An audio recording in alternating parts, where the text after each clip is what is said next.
Hey everyone, welcome to this week's episode of the ROYL Podcast. This week we are joined in the virtual studio by a new friend of mine here. You may know him as the Coaster Josh, not the Coaster Josh, it's the Coaster Josh. So today, let's go ahead and welcome Josh into the virtual studio. How you doing, Josh? Hello everyone. Hello. It's a pleasure. Honestly, I'm super excited for this.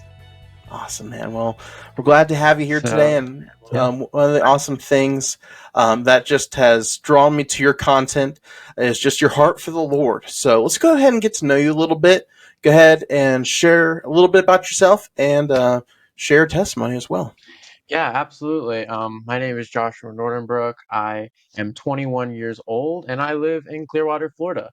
About my testimony, I was really lucky to grow up in a Christian home where my family has always instilled in me the love of Christ, and more important than that, the importance of Christ in my life. I was able to grow up with that, and I was very, very lucky just to be placed in that environment.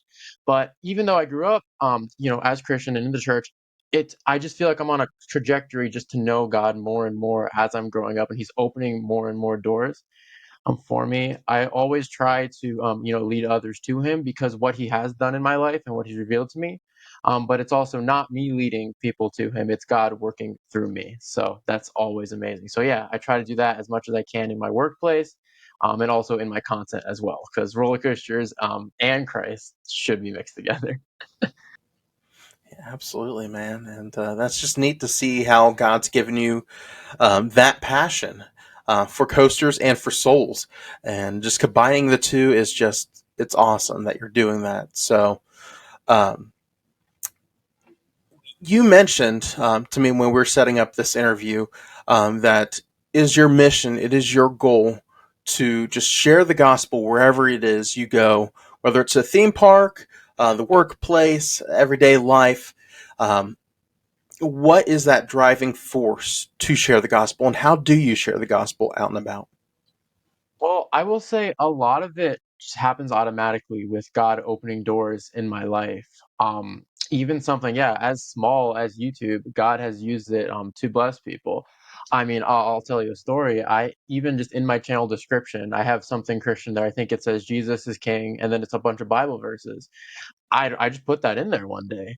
Well, I get a direct message on Instagram saying, "Oh, I was having a really tough time in my life, and then I was watching some of your videos, and I went to your bio, and I read it, and I just started weeping because it's so beautiful that you have even Christ in your bio, even like I can't escape from it."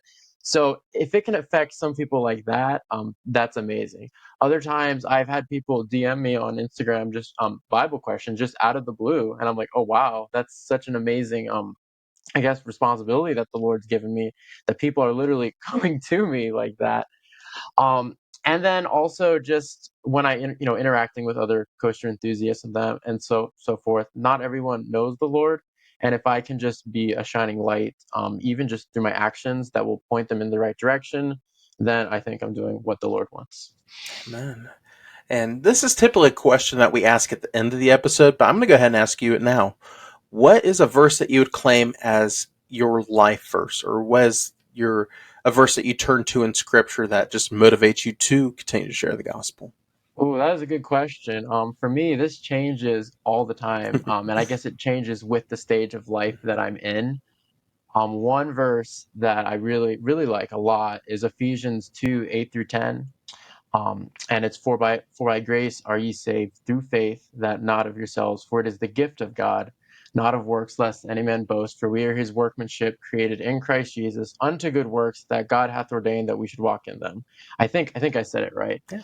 But the reason why I like that verse so much is it kind of just paints a whole picture of our life and exactly how we should act, and then salvation in general. I mean, it talked about for by grace are ye saved. So that's the very first verse. And so that's one on one. That's saying that we can't do anything ourselves. That's saying it's a free gift. And then it says through faith. So that's the medium of how we do it. It's not an action. That's just, how we do it. And that not of yourselves. And then it once again emphasizes that not of us. So I really like that verse because it puts it into perspective and it also kind of guides the way we walk in life. It's really showing that it's our salvation is not based on what we do, and that's not the reason we should do good works, but we should do good works because of, the relationship with Christ, and then the love that we have for him because of the free gift. So whenever I start falling into the trap of, oh, I need to do this good thing because I just have to do it, or this, I look at that verse and then it will say, no, the reason is because of the relationship. Amen. And that should be our driving force to reach the gospel or take the gospel to folks, is because of what Jesus Christ did in our own lives. And I love that you included verse 10. Usually people stop at verse 9. They just say Ephesians 2, 8, and 9.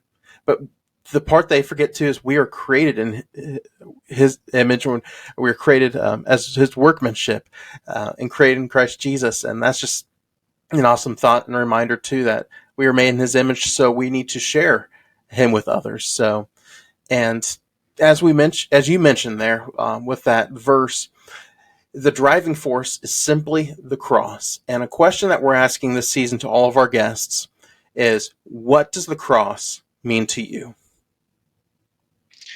Oh, well, redemption.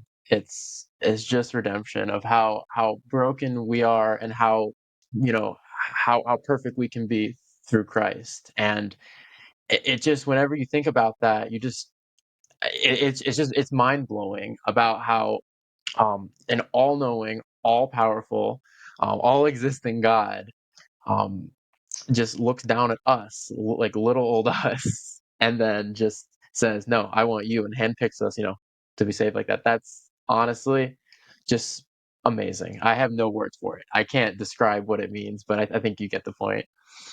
Absolutely. And there really isn't any words to describe just the beauty of the cross and what it truly means to someone who has come to the cross for the saving power of Jesus Christ. And it's something we shouldn't take for granted. Um, Jesus Christ didn't have to do it, but he willingly did it out of love. And as you said, if we simply put our faith and trust in that, we can be saved through Jesus Christ our Lord. So that's great. And what is some of the best advice you've been given for sharing your faith, and that could encourage someone that's listening to this to share their faith? What is the best advice that I've been giving? I would say to not make it about you. Because when you make it about yourself, that, "Oh, I have to go do this, and I have to," like, it's all on me, then you're gonna fail, because, we're sinful creatures, and when you make it about ourselves, that's just pride coming in. I mean, that's the number one most important thing. But when you make it about God, I would say the opportunities just kind of come into place. And then, or you'll recognize opportunities that you wouldn't have recognized before when you're making it about yourself. And then also, when you make it about God, you won't be scared to fail. But when you make it about yourself, you will be scared to fail. Yep, that's a good answer there. And one of the neat places that God has allowed you to share the gospel is in your workplace. So go ahead and tell us about what you're doing now and how you get to be a light to the folks you get to work with. Absolutely. So I am a franchise director for Mathnasium. We are a company that does after-school math tutoring from ages like from kindergarten math all the way up to like 12th grade calculus. So I actually never really liked math growing up. But I mean, there was one near my house, so I decided to apply for a job there. And then throughout the last couple of years, God really has opened so many doors for me to eventually, run my own location. And so that means I'm interacting with kids every single day, of all ages, and I'm able to share the love of Christ through education. And just being able to see these kids, some of them come in so defeated. They say, "I hate math. I'm not good at anything," and just to be able to kind of change that is honestly, God put me in the right place for a reason. So not just that, I'm also able to really have a relationship with the kids' parents, and then also my staff at work. And not only has he like blessed the business financially, but he's really blessed me, that it's such a blessing that I can just see these kids and say, "Wow, oh my goodness, I get to make a difference in their lives." Absolutely. And as I mentioned to you before, this you even said this is you don't feel like this is like a permanent place in the future, but it's just a simple place that God has you now, and that's for all of us too. It's God places us in our mission field even if it's for a short time, to reach someone specific that he's going to bring to us. So I just want to be an encouragement to you, man. Keep it up. Keep being the light of Christ. And even when you feel like this isn't a permanent field, or it's not a permanent field, take the time there to continue to sow the seeds, plant them, and let God give the increase. And it's just so neat that you get to do that. And taking something you thought you would never pursue, and God use it for something great and better, exceedingly above all that we can ask or think, as Scripture tells us. So, Absolutely. I yeah, was never great at math growing up. I mean, I was okay. I would get B's hmm and A's sometimes, but I never yeah, liked it at all. And then for God to just be able to, like, I got promoted really fast. And at one point, that's I think I awesome. was the youngest director out of like all like 1,100 locations. Don't fact check me on that, Wow. but I'm pretty sure because, um, but it just kind of worked in a way that I was able to, make it to the spot where I can make the most difference, I'd say. And even if it's something as small as like I've prayed for kids that they passed their test before. I mean, with them, I mean, I felt urged to do that. Or sometimes kids Yeah. will ask about what's the meaning of life, and that just opens up an opportunity for me. Well, Hmm. actually, and then to share a little bit of that. Um, and then one thing I'm really grateful for is obviously since it's a secular setting, I feel like God has given me a lot of wisdom recently of when is like the right time and the right way to do it without crossing it over like a line too far. But I think God should be in every conversation. Absolutely. Just even if you don't say God or Jesus in a conversation, let your conversation reflect who Jesus is, and you're not talking about a coworker, not talking about another student that just puts them down, but showing them the love of Christ, encouraging them, uplifting them, and like you said, praying with them. That, I'm sure that means the world to them, knowing that there's a strength that they can't have on their own. It's through what Jesus Christ can do in their lives. And then ultimately the power of that personal relationship and that friendship that only he can have. So that's so neat that you could do that. And um, what's some encouragement that you want to give our listeners that are in a secular workplace and really don't feel like they can make an impact? I would say that there's no impact too small, and just to Mm, be led by the Spirit. I would say like yeah. a really, I would say almost silly example is one time, one of the high school girls lost their wallet, and then I just felt the urge, just say like a quick, honestly, like 10-second prayer. It's like, hey, you want me to pray that you find it? No joke, she found it within the hour the same day. And obviously, like we laugh at that, but I'm hoping that Yeah. planted the seed in her mind, and then that's in her mind. That's like, oh wait a second, there might be more to this. So, um, I would say there's nothing too small, and then Yeah. to always even just letting your actions reflect Christ by the way you act, just like you mentioned, whether it's not gossiping about somebody or just having a positive attitude, even something like that God can use to plant a seed. God can use anyone, so why Mhm. not you? That's what I'd say. Amen. And as a Christian, all eyes are on you. If someone knows that you're a Christian, all eyes are on you. And you are really put to the test every single day.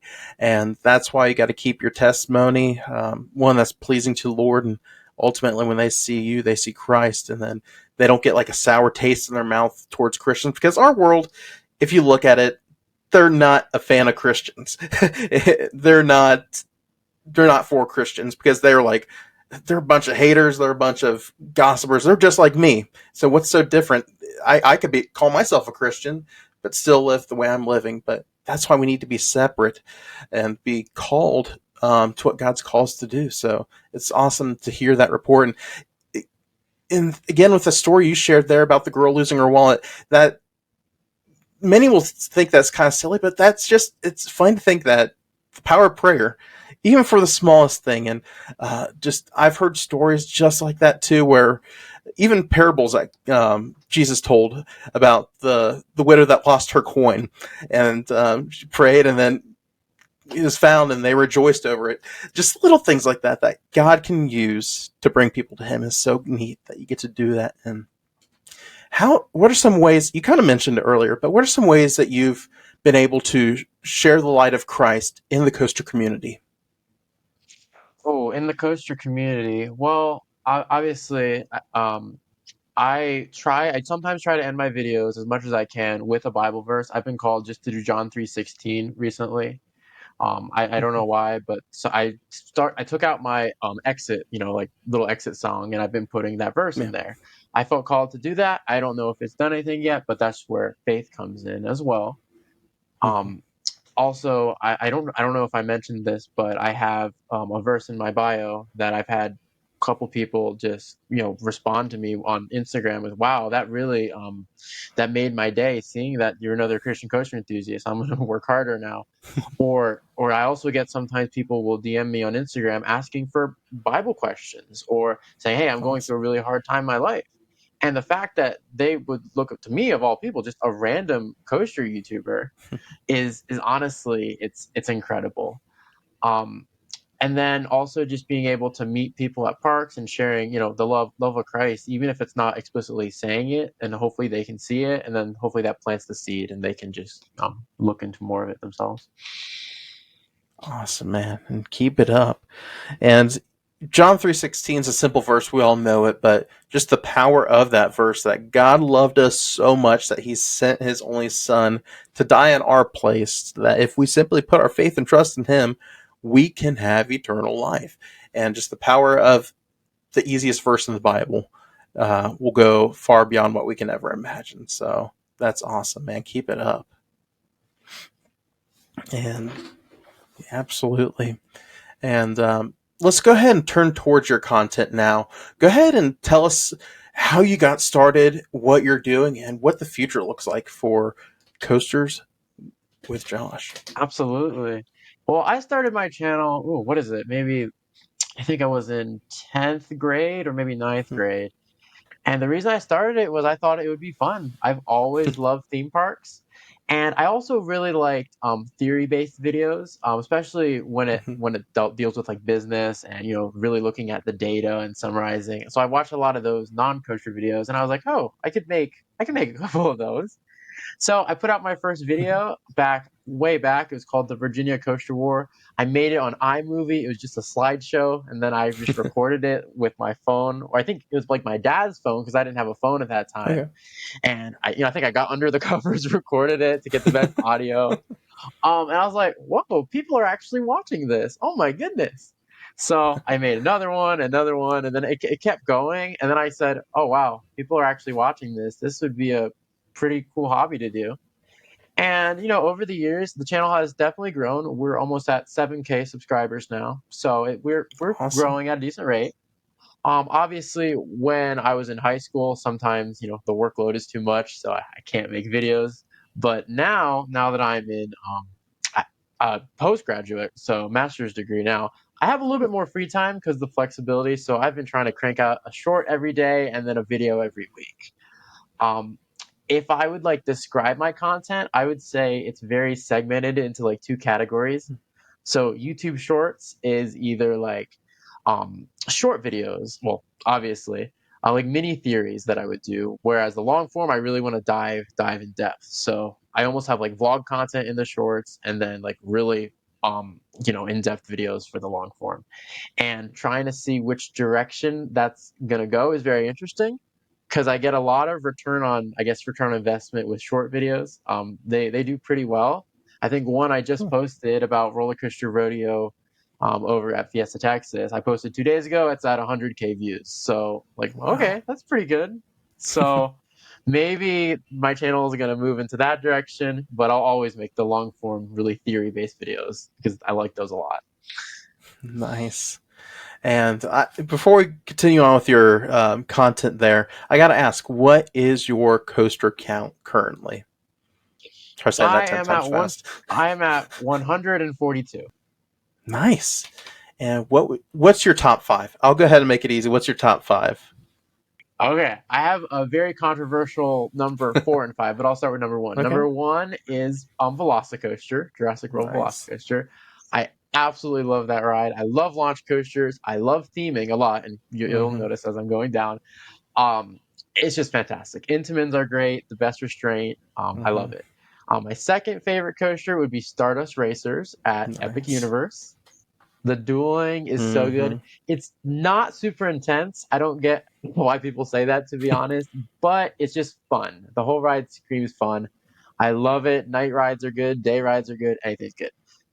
Three would be Iron Gwazi, and I got the poster right over there. Nice. I've ridden that so many times. I rode it the other day. I might ride it tomorrow. It's just solid, really fun. Number four is kind of a controversial one, but since I really like theming a lot, Okay. I would say Guardians of the Galaxy Cosmic Rewind. Yeah, It's very good. And it then is. the rewritability factor there, where you can just get a new song every time, Mm-hmm. is great. And they're good songs too. So Yeah. I love it. And number five has been switching around a lot recently. It used to be Hagrid's Magical Creatures Motorbike Adventure, that one. Yeah. But recently I rode in the sidecar again, and I'm like, that's not as good as the motorbike. So Mm-hmm. I don't know. It might also be Time Traveler at Silver Dollar City because I like Yes. that one a lot. So top Yeah. four though is solid. That's nailed down. Awesome, man. That's a solid list. I'll tell you that. And I'm with you. I love a good launch coaster. I love a well themed coaster too. So that's a solid list of themed coasters as well. So you mentioned Epic Universe. So tell us about your experience at Epic Universe. Okay, Epic Universe. Where do I begin? So I have had the privilege to visit the park 3 times now, and I've been able to Nice. ride absolutely everything there. Um, it blows away any other park, to be completely honest. And I know it gets as much hype. It gets so much hype right now, and maybe it's a little bit overhyped, but it's just so good. I'm adding to it right now. The level of theming on some of these attractions are really, really well done. You won't see anything like it in the world. Monsters Unchained is fantastic. I don't really watch any like scary movies or anything, so I didn't expect to like it, but I loved it. Um, the Ministry of Magic ride, best ride that I've done ever, Wow. honestly. It's I could not tell what was a screen and what wasn't a screen. I know everyone says that, Wow. but that's just true. Um, and I would say Epic Universe is the only park that I could spend for like a really, really, really long time and never get bored of. Just because the food, having the really quality restaurants there is a game changer. I mean, yeah, Disney has good restaurants too, but a lot of them require advanced reservations and all this hassle. Epic Mhm. removes the hassle. You just go sit down, you mobile order the food, and then it comes straight to you, and you can do that for a bunch of restaurants. I mean, they do have a couple that are reservation, but everything is just so themed. I really, really like when parks theme everything really well, Okay. and not just like specific sections. Even Disney can fall into that trap where only some of it is really highly themed and other parts is kind of meh. But Epic is everything is fantastic. Um, oh, what else? What else? I like the shows at Epic too. The shows are Hmm. really good. As someone who likes the technical side of theater, I was blown away by the both of them. The circus show where the whole stage rises up. Spoiler alert, Wow. sorry, Oh. if you haven't seen that. And then just the How to Train Your Dragon show, Hmm. breathtaking, breathtaking. Wow. Man, that park sounds epic. I cannot wait to go and experience it for myself. And which land or which portal did you like the most out of all four IPs? This is a really hard question. I would say that the Mario Super Nintendo Land has the best over. It feels the most complete out of all the portals, to be Mm-hmm. honest. The Monsters portal does not seem complete. It seems like it's just one kind of alleyway down, and then with Mm-hmm. one spectacular ride and one okay ride. Um, my yeah. My favorite land just to stand in and like to not ride the rides would be the Harry Potter section, the Fantastic Beasts. Mm-hmm. Beautiful. It's just like it's Paris. I mean, it feels like you're in Paris. It's so cool Wow. just to just stand there, even if you don't ride anything. Um, so that's pretty cool. The Burke is really cool for How to Train Your Dragons too. I like it a lot. I will say the Mario Land feels the most complete and definitely has more rides than the other ones do, so I think that one. Cool. And compared to before you went to the park and after visiting the park, did your expectations change, or were they about the same, or did not meet your expectations? What was it compared to before and after going to the park? So some parts definitely exceeded my expectations, and also some parts honestly was a little underneath. I love Monsters Unchained, I really do. Mm-hmm. Was not as good as I was expecting it to be completely honest. I was expecting it to be scary since it's a monster ride, but it wasn't at all, and I'm totally down for that. But I was expecting that to, be a little more. Um, let's see, what else is there? Some of the decisions made, like to run the Gerstlauer Skyfly with only like 3 times around, I don't like because it's you wait 45 minutes, you get to go on it for 25 seconds. It feels like, so that fell underneath my expectations, and some of the some of the other stuff, they're working out the kinks in that park. My Mm-hmm. first time I went, it was during technical rehearsal, and Stardust was down for the entire day. Wow. And then I wasn't happy with that, but I think they have it. I think they have it worked out now. The other thing I will say, my only last complaint that did not fall, Curse of the Werewolf is not amazing, to be completely honest. I'm sure you My number I've one most heard it. disliked video on TikTok right now is me just giving an honest review. I was like, yeah, it's fun. It's fun if you wait 30 minutes for it or 20 minutes for it, but anything more than that is pushing it. Mm-hmm. Not a fan of that one, but everything else is good. Awesome. And like I said, I cannot wait to experience the park for myself. Monsters Unchained is like my most anticipated thing there. Harry Potter Mystery Magic is close second, but I'm so excited to visit this eventually, and just based off what I've seen through content, yours and other people's stuff, it's just getting me hyped for it. And one question I've been asking our guests, whether they've been to the park or not, is if you were tasked to create the next portal to an IP, which IP would you have, and what would be some of the attractions? Oh my goodness, this is a hard question. Um, so obviously we have the rumors going around of whether it's a Zelda portal or a Wicked portal. I'm not Mm-hmm. super into both of those, to be completely Mm-hmm. honest. So I wouldn't really know what to add. I will say, I think the park needs another high quality dark ride because they have two. One more would be elite. Honestly, that's what it would do. And whether we do get it in the form of a Creature of the Black Lagoon Mm-hmm. boat ride that could be indoors, have an outdoor section and an indoor section, that would be fantastic. But they just need something else. Um, I'm trying to think of things that would like do well in the park Mm-hmm. because that's like my business mind since Yeah. I guess all my college classes bring me to thinking that way. Um, Probably Wicked would do well Mm-hmm. with the Emerald City, Mm-hmm. and you could do a killer dark ride with that, and I would be very into seeing that. Man, I can only imagine if Unchained and Ministry. I cannot imagine what they could do with a wicked dark ride, and just with part one and the content that movie has to offer. It's like I can't imagine what they could do with it. Yeah, It's crazy. it's honest. It's unbelievable. And the fact that they already have expansion, like they have a place for the next Mm-hmm. portal. They already have it there. They have, I guarantee you, they have the plans already down for that. After, so probably coming in the next 10 years, we'll see the Mm-hmm. announcement of it. So it's a very good time to, I would say, visit theme parks, and especially me living in Florida, Mm-hmm. pretty close to all of them.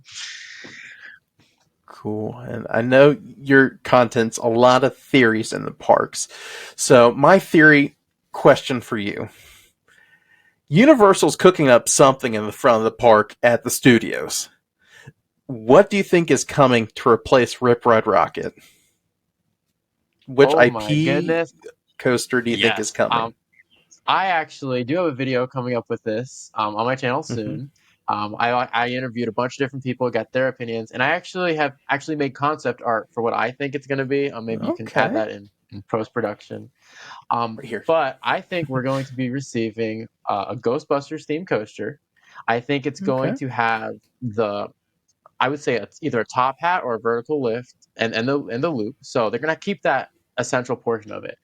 I also think that it's definitely gonna be Intamin. I mean, we pretty much know that, and their Mm-hmm. relationship with Intamin is great. They're gonna keep it up. Mm-hmm. I am of the unpopular opinion that I think it's going to feature a reverse launch into a spike. So Okay. we've seen Intamin's LSM model, and I think it's going to shoot backwards into a show scene, up the spike, and then shoot forward into the top hat, the loop, and the rest of the layout. Ghostbusters, I think, would be very easy for them to do. That's probably Mm-hmm. one of the safest routes that they could go. Mm-hmm. Um, Back to the Future, I think, would be a little trickier. You could have Mm-hmm. that great show scene, and then of course you launch them backwards, launch them forwards, but for the rest of the ride to put theming in there, I don't know. It's pretty tricky. So yeah, I definitely think Intamin launch coaster, whether it's a reverse launch or a forward launch, we don't know, but it's going to be fantastic. Yeah, and I agree. I'm pretty convinced it's Ghostbusters as well, just because you have the library, you have the firehouse. That's a given, and it's the fans love it. They love it from the parade. They love it through the nighttime show. It's been proven to work.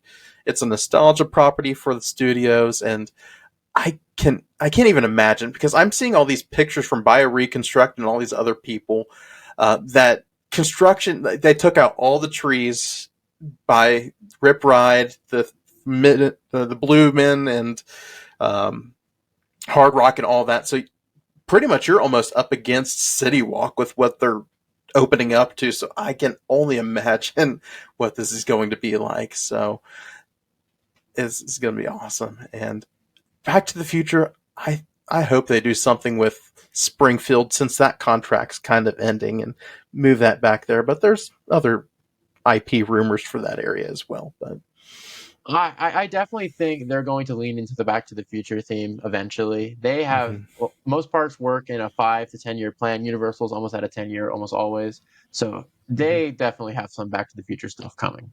I would not be surprised. Yeah, I know for a fact the UK is getting it. Pretty much at this point, we know what the UK is getting. Some leaked plans and things for there, but man, I want to get out to the UK once this thing opens. Like that park looks amazing. They get IPs that we don't have yet, or don't have to the quality of what they're putting out there. So, if you were to create a Universal park, and I'm putting your Imagineering to the test here, Josh.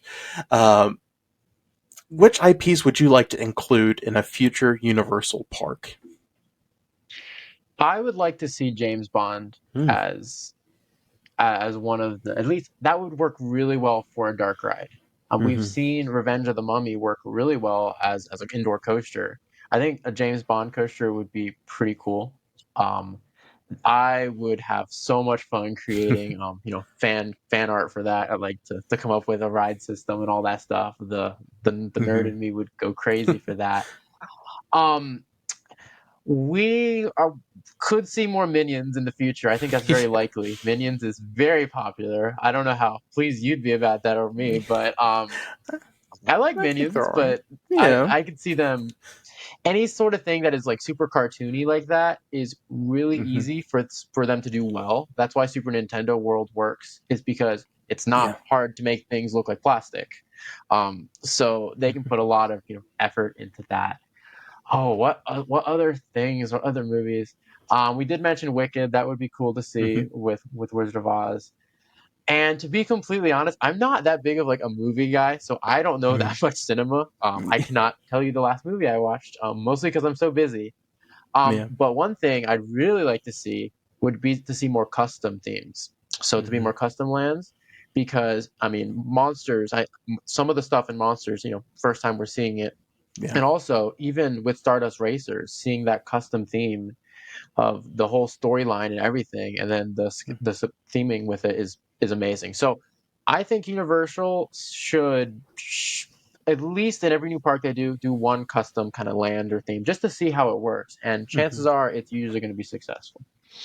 Absolutely. And like you said, Monsters has proven that it can work. There's the source materials there, but they've made their modern story to it. Yeah, I think, I guess shifting to Disney as well, there's a Hmm. lot to Yeah. play with in the Disney catalog. Hmm. I would be a lot happier like designing stuff from there. I mean, everything. Like you could do like even like a Mary Poppins ride. Obviously, you can do Encanto. Hmm. You can do everything. Just the Hmm. bubbly nature of the Disney stuff, I think, lends a little bit easier to designing rides and lands. But yeah, Universal has a lot to work with too. Okay. Now I'm going to bring out the Imagineer in you in this episode. Okay, Josh. Oh my So goodness. you mentioned Disney. I yeah. I, So if Disney made Epic Universe, what would be the portals that would be in that park? What would be the lands? oh my goodness. There's so much to choose from. They could literally choose honestly anything. Um, I mean, I'll say based on what I would like to see. Obviously, Hmm. I know what they're doing now. So they already Yeah. have something for Encanto, coming to, Hmm. Animal Kingdom and all that. But I think anything that has really nice nature works really well. Hmm. So, whether it's even like Lion King or something like that, having a Hmm. portal that would work pretty cool. Um, I would like to design stuff with like architecture. So whether it's Mary Poppins and you go back into, London, that would work Yeah. really well. Almost something similar to the Harry Potter section at Epic Universe, with those big, tall buildings. And in each one of those Hmm. buildings, you can have, a place to go into a dark ride. So it'd be pretty easy to disguise a show building with tall stuff. So that would Hmm. work. Oh my goodness, even like Wally, a Wally dark ride would be crazy. That'd be That that interesting. that would be cool. So. Yeah, this is something that I really enjoy. Would be to design rides. Like if I could do any job, it would be to design amusement park rides and lands and Hmm. stuff. Obviously that's a very specific job. I actually this year I applied for at the University of Central Florida. They have a Hmm. themed experience master's program. Cool. I got waitlisted for it, so I didn't get rejected. Oh, They waitlisted me, but you had to like submit a portfolio of art, and it was very strategic. So fingers crossed for next year. absolutely. And with the concepts you've given us here, I think you got it, man. Just throw that in the portfolio and you got it. But yeah, that's such a fun industry. And um, by the time this episode comes out, the guest the week before your episode was a former Disney Imagineer. So he helped create all the Disney cruise lines, Disney Springs, the reimagining of Tower of Terror, so the different sequences. His name is Theron Skis, and he's a believer as well, solid Christian man. And that's just neat to see his portfolio and things. He even did, I think it was Hong Kong Disneyland. He helped launch that Wow, project and get everything built. So it's we need more incredible. Christians in the industry, man. So I wish you the best of Well, luck, man. I I am trying. I guess the thing that's different about like in the modern century now is like now there's all Hmm. these tools and a lot of it's like online based, like with the 3D Hmm. rendering. So it's like you got to teach yourself all these tools. Right before this, I was doing 3D rendering for my portfolio of like a dark ride and stuff. Hmm. So you just got to master all that stuff and then say, please hire me, Park, please. Yeah, but it's a fun industry and one that definitely needs some light in it, some Oh, good 100%. Christian light in it. So it's awesome, man. And um, not only are you into theme parks and all that, but you have a theater side of you as well. So you do a lot of scenic and lighting. So go ahead and tell us about that. Yeah, absolutely. For the past 2 years, I've served as the drama department director for a Christian school in my area. Cool. So I've directed two productions with them. I'm not going to say the name for copyright reasons, but they're pretty big shows Okay. with elaborate sets and then elaborate lighting. So yes, while I'm also in charge of directing it. I had my assistant director, really work with like the acting and stuff, Mhm. and then I was in charge of Yeah. drafting the set, coordinating the construction of the set and then all the technical effects. So whether it's the fog machines, the laser lighting, and then the projections in the Mhm. back. So we do have a pretty big stage, and then we also have a giant curtain that goes in the back, so we're able to project onto Hmm. it. Being able to do some of that projection mapping with the scenes and the transitions, and matching that to a backing track is really it's tricky, but it's so Wow. worth it. When you can have actors sing and at the like the highest part of their voice, like the background changes, and then just cool stuff Wow. like that. Super fun. That stuff makes me happy, and that's what kind of made me realize, oh, I kind of want to do it in the the theme park industry, as well. I will say that I think everyone should explore theater because it's a truly Mhm. magical experience going from nothing to a Mhm. full production, and then Mhm. also that's another way seeing these actors in the high school actors, just seeing them transform is another way that God has used me.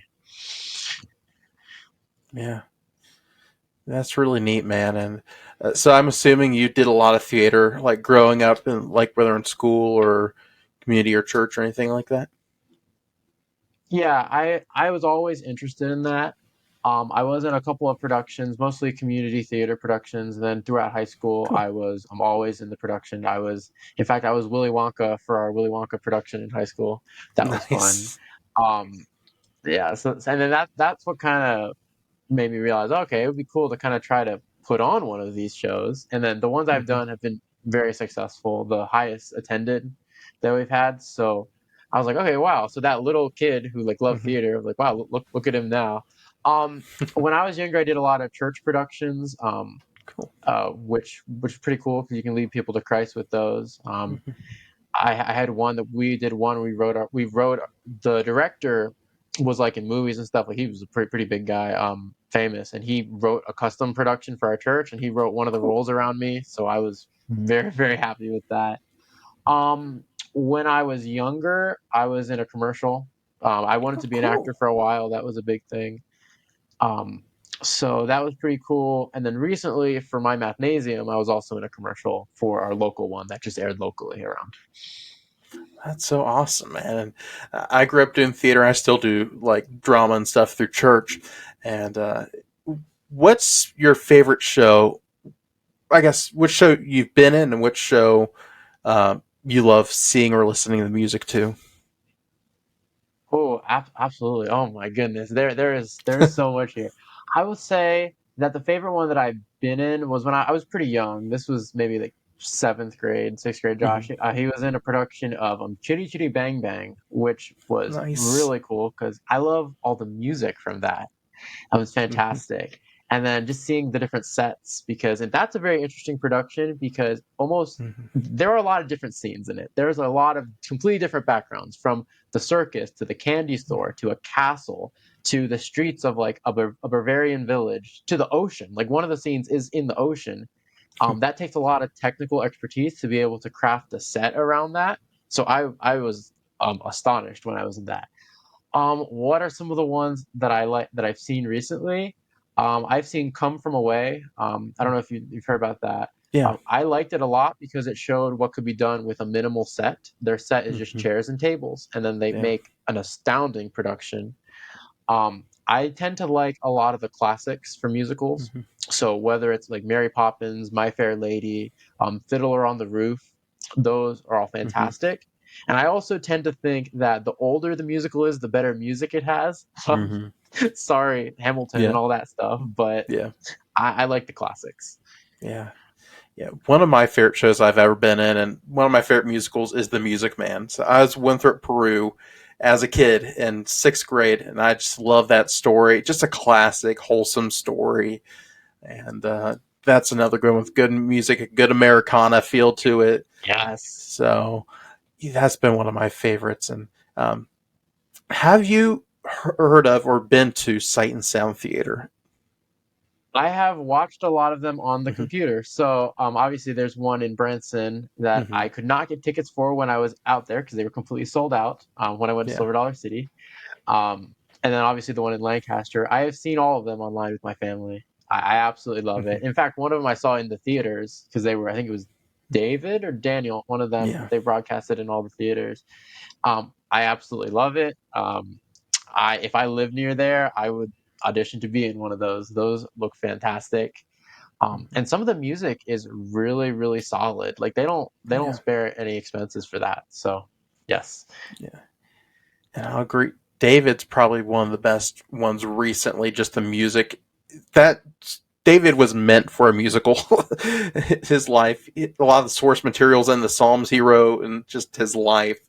So that's awesome. But if you were tasked to create a biblical story into a theatrical production, whether Sight and Sound's done it or not, which one would you like to tell and why? Oh my goodness. Well, let me think about this one.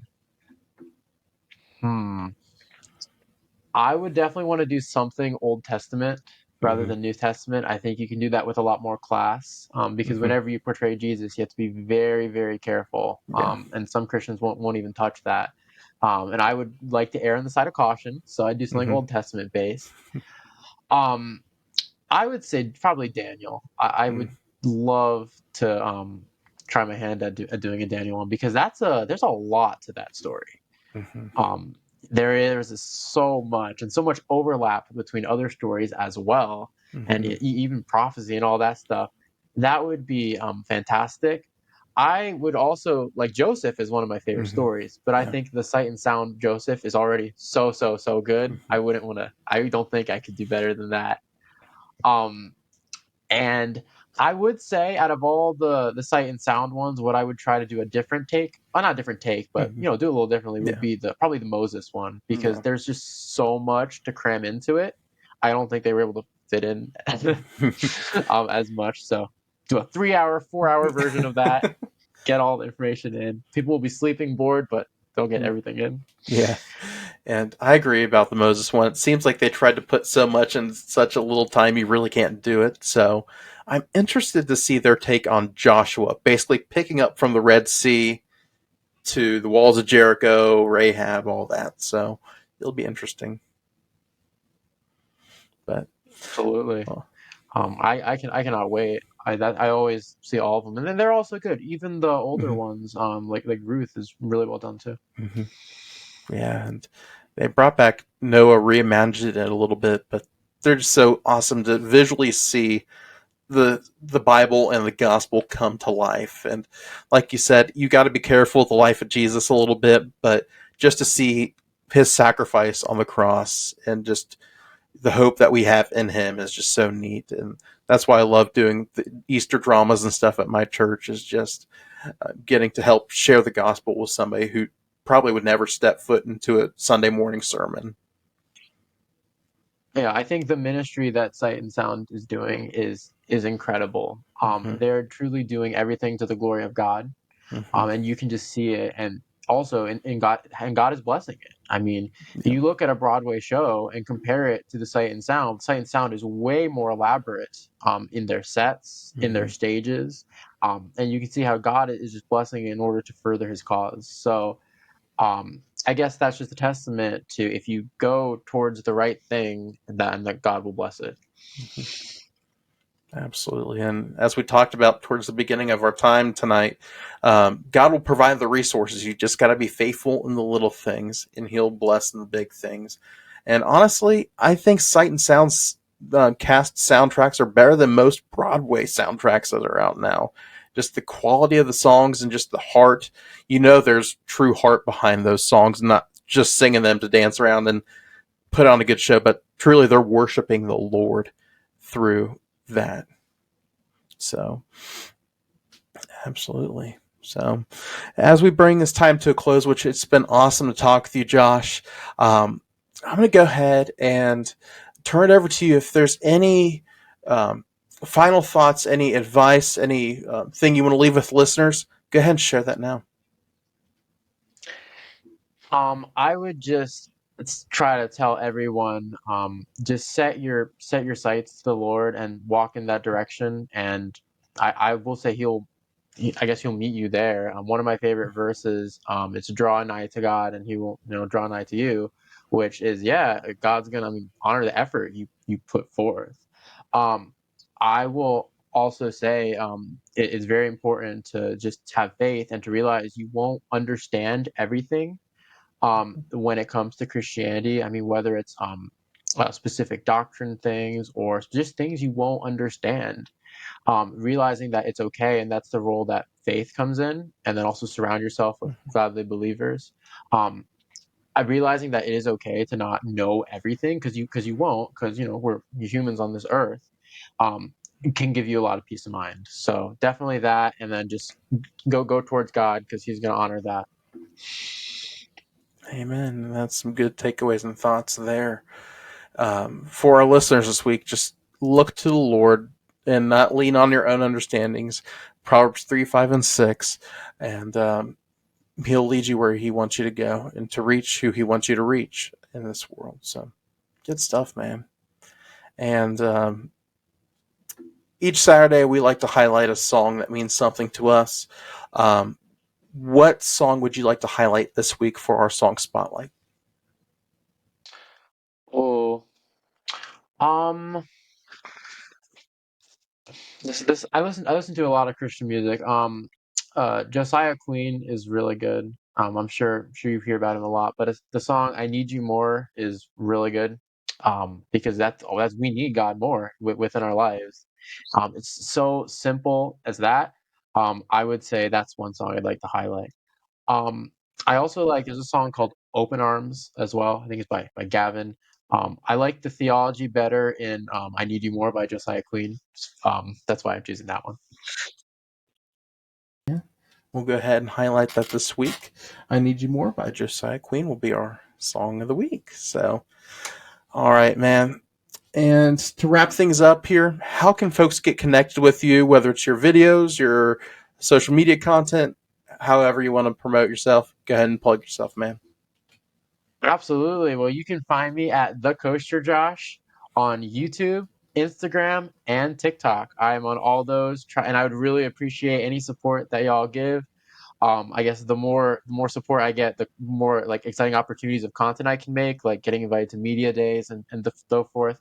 And if you ever want to reach out to me, my DMs on Instagram are always open. And if you see me at a park, make sure to say hi.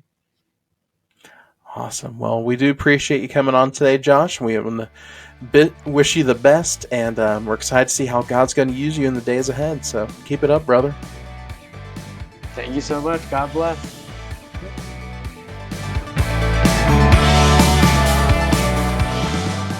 Thank you for tuning into this week's episode of the Ride of Your Life podcast.